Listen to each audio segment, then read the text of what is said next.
Thank you everybody for being here. I am Satinder from DNV, from the Maritime Advisory.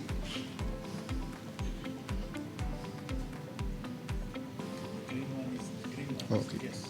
Yeah, thanks. So, content for today's presentation is regarding future regulations of IMO for the greenhouse gas emission. So, item I am covering is the CII regulations, which we are all talking about. What are the available options for the ship owners, and what has changed in the MEPC 80 with the new greenhouse gas strategy. That is the point I am covering today. So the first about CII regulation. So that is a carbon intensity indicator. So end of the day, what we are talking is how do we minimize emission of carbon going into the environment, and that's what we are trying to save our environment and enhance the climate.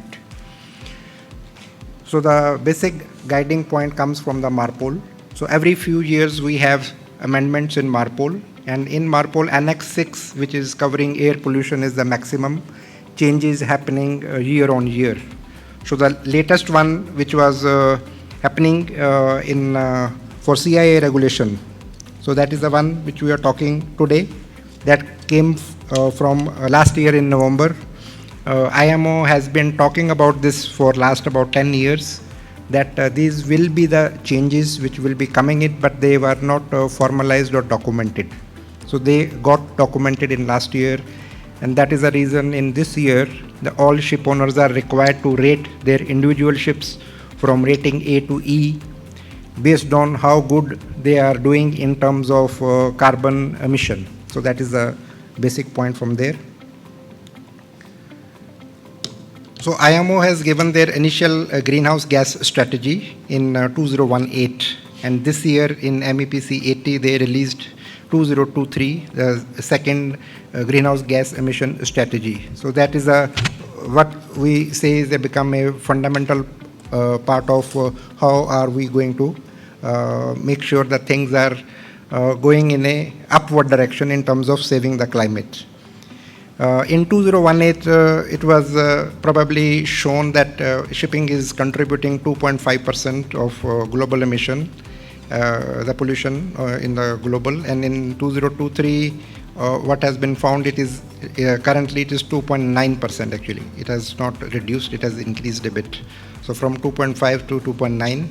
So means you can say as of today, shipping is responsible for 3% of total emission. So it is still a very small amount, but we are very proactive in controlling it. So I think we should not undermine that effort, that there are a lot of efforts are going or they are underway to reduce this emission. The items which has happened in the past year is that maritime industry as of today is able to document how much fuel is being consumed by each vessel, and that is a very good measure of how much pollution is happening worldwide by the ships. No other industry is coordinated in this manner, not aviation, not the shore-based industry, nothing. But we are very, very transparent and open in saying that this is what we are emitting, and we have a very solid base in doing so. And then, of course, in 2023 onwards, we have a CII rating, and every ship has to have a energy efficiency management plan. That is again a big work which has happened, and we should be proud of that.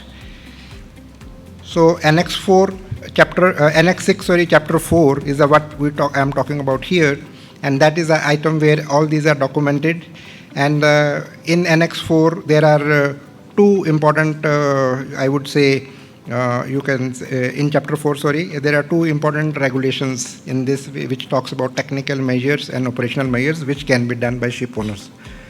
So there is a lot of work required to be done by ship owners. Answer is yes, but that is how you can make improvement. You cannot say that I have been doing and operating my ships with the worst type of oil in the world we have been using, and we have been basically shipping industry was cleaning the world by using the lowest quality of fuel, which finally we are saying that no, we cannot be keep on doing for you forever. So we will also burn clean fuel. So we have to go back to basic and see where the problem lies.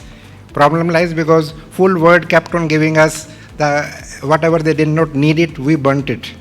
And then they keep pointing finger to us, maritime industry is the most polluted industry. So that is here the full thing lies. But this has to stop. So when we stop, people make noise.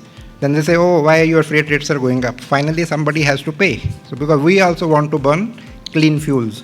But when we burn clean fuels, then everybody wakes up, oh, because world economy is dependent on shipping. So this is a circle which continues back and forth. But finally, it has to change.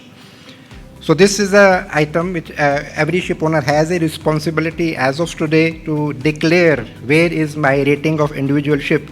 Is it lying between A to E? So this is just a summary slide which we are helping the ship owners to decide and let them declare where you stand.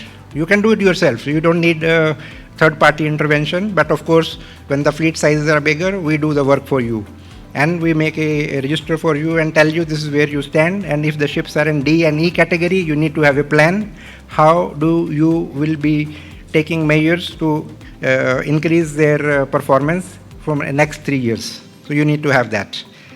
So it has been given, actually a lot of time has been given to ship owners. It is not that this regulations came yesterday and today we are telling you implement it. Answer is no. We have 10 years of time has been given and we have been discussing on that, and this is where they come in.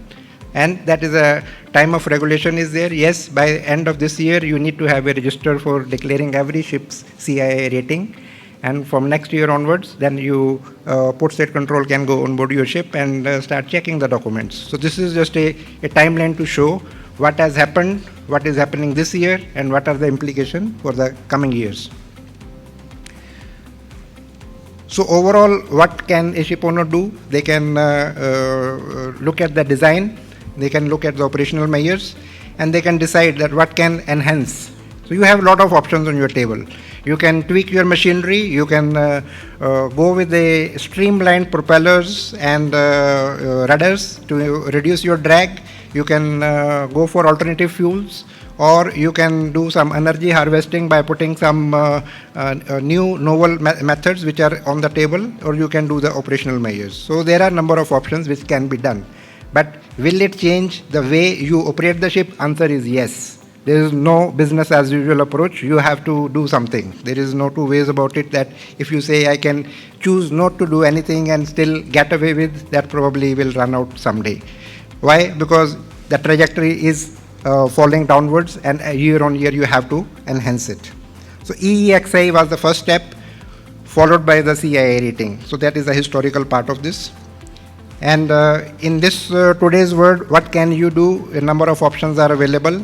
If you just do technical and operational measures, you can enhance your performance by about 5%. And if you do speed reduction, vessel utilization based on vessel size, or go for alternative routes, there is a possibility to reduce up to 20%.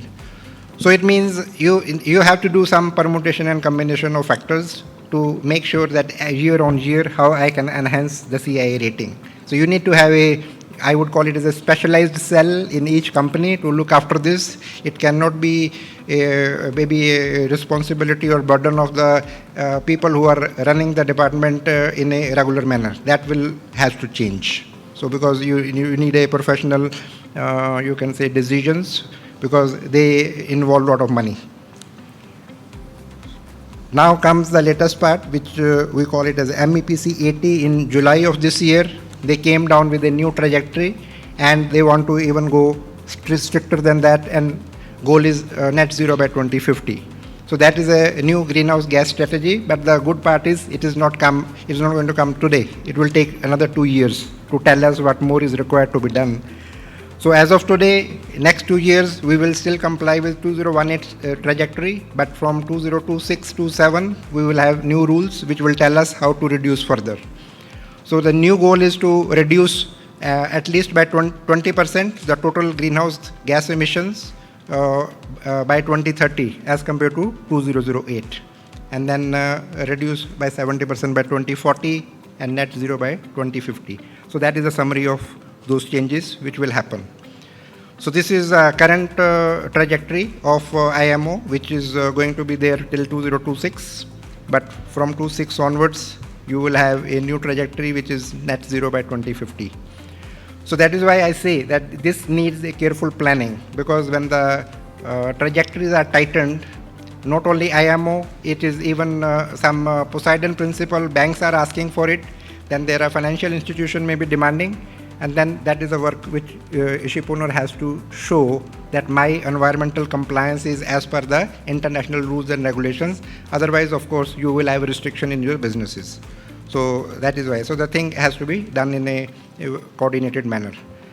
So total approach is carbon intensity from each ship has to reduce. And what we talked about just now, the alternative fuels, the role comes in there because alternative fuels have a lower carbon emission.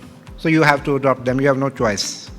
Okay, so whether a fuel has a problem, you have to adopt it, because the fuel has a less carbon, so that will move in towards that direction. Will they be costly? Answer is yes. But do you have a choice? Answer is no, because finally it will affect your business. Charter parties are putting these clauses and CII ratings. We are advising some of those chartering companies because they want to understand what is CII and how they are going to affect. So it means they need to understand first that why I should be hiring the ship with a better CII rating, and if the current fleet which they have hired, how it is affecting them in future. So what liability they should put. Then another work which is coming online now is the banks are asking us to do the emission analysis of ship owners, because they are asking for the loans. So we come as a third-party assurance company to do the analysis for them. So there is a number of items which are making it like a tighter day by day. So finishing in summary, the IMO has given a green signal that we are going to continue to be tightening all these trajectories, and energy efficiency remains important and people have to think about it. So in order to remain in business, we have to be controlling the emissions in a more professional manner and continue to do it. Thank you very much.